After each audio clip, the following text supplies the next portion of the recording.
In this video, we're going to look at an ordinary differential equation with an initial condition. So here we have our given information.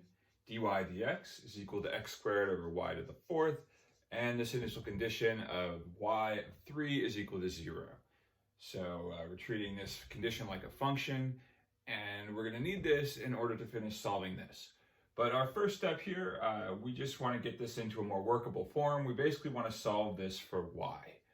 So we'll begin by cross multiplying. So we're treating our dy and our dx just like they were any other value or quantity.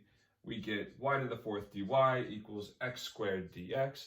Now we're going to integrate both sides. So basic power rule here, y to the fifth over 5, x to the third over 3. But because we're looking for one specific solution to this differential equation, we can't forget about our plus constant.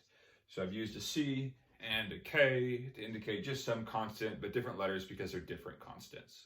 Our next step is to solve for y. If I subtract c from both sides, c will cancel here, and I'll get k minus c, which would just be some other constant.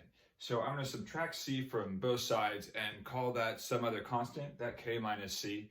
I'm going to call that j, just for the sake of simplicity. That leaves us y to the fifth over 5 equals x to the third over 3 plus some arbitrary constant.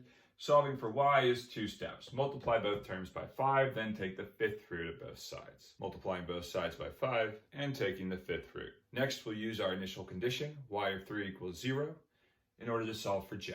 So plugging in 3 for x, but y of 3 is equal to 0.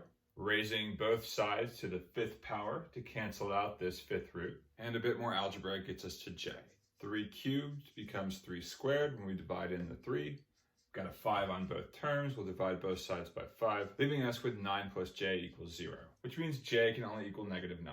Plug that value of j into our solved differential equation, and we get y equals the fifth root of 5/3 x to the third minus 45.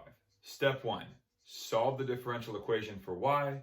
Don't forget about your constant. Step 2, use your initial condition in order to solve for said constant. Step 3, substitute the value of the constant that you got, and your final answer awaits.